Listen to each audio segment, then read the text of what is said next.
mbokk yi asalaamaaleykum amati mbégte dajawaat ak yéen fii ci ANACIM dégtal leen seeni xibaar météo mbokk yi nag xibaar yi li ci gën a fës mooy gànnax bi nga xam ni dina fi amandi te gànnax gi nag dina dem ba jàpp 2 mètre ak genn wàll te léeg-léeg mun na dem ba raw ko ci hauteur mbokk yi nag gànnax boobu dina tàmbali suba incha allah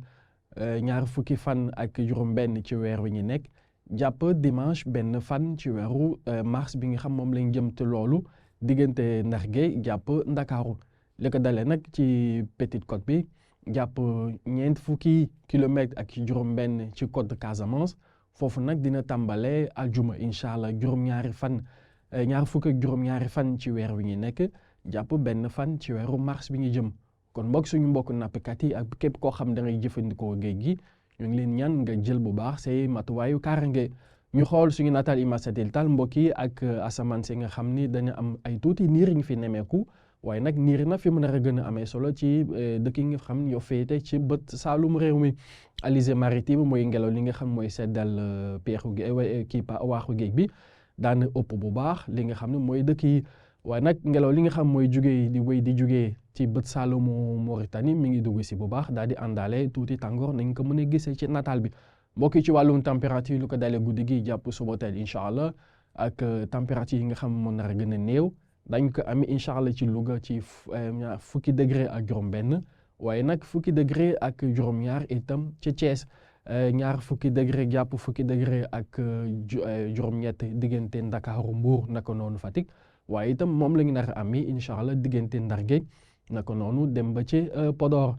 20 degré ak juróom-ñeent jàpp 10 degré ak juróom-ñett mooy température nga xam moo nar a amee ci bët saalum réew mi diggante Ziguinchor Sédhiou naka noonu dem ba ci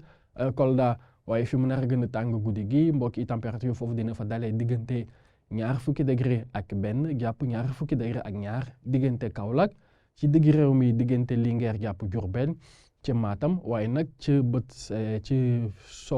saalum réew mi jàpp. penku diggante Tambacounda naka noonu dem ba ci Kédougou ak tuuti niir yi nga xam dinañ ko nemmeeku diggante Casamance Sédhiou naka noonu dem ba Tambacounda jàpp tuuti ba Kédougou mbokk yi suba incha allah buñ ci yegg seen nañ leen ko waxee woon sànq tàngaay bi nga xam ne mi ngi fi wéy di fi desandi tàngaay bu xaw a tar la ndax dina dem ba 40 degré jàpp 40 degré ak 1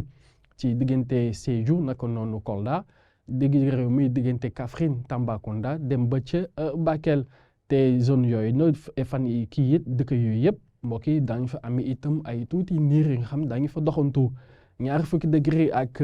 juróom-ñaar mooy température bi nga xam ne moo nar a gën a néew ñu ko nar a am incha allah ci Ndakaaru waaye 20 degré ak juróom-ñeent température boo xam ne dina fi fës bu baax diggante Ziguinchor Kaolack naka noonu Diourbel Linguère dem ba ci Matam naka itam moom ci Mbuur ak asamaan soo xam ne dina daanaka asamaan su leer lay doon ci dëkk yi nga xam ñoo fare gànnaar réew mi jàpp côté soow mbokk yi ci Ndar Géej naka noonu ba ci Podor température dina dalee 20 degré ak juróom-ñett jàpp 20 degré ak juróom-ñaar waaye nag 20 degré ak ñeent ca Thiès waaye 20 degré ak juróom-ñett incha allah ca Louga. mbokki kon lii moo gënoon fës ci xibaar yi nga xam ne amoon nañ mbégte dégtal leen ko di leen ñaan ngeen woy di ñu topp ba tey si suñu xarala yees yi ngeen am ay foofu xibaar yi nga xam moo gën a mucc ay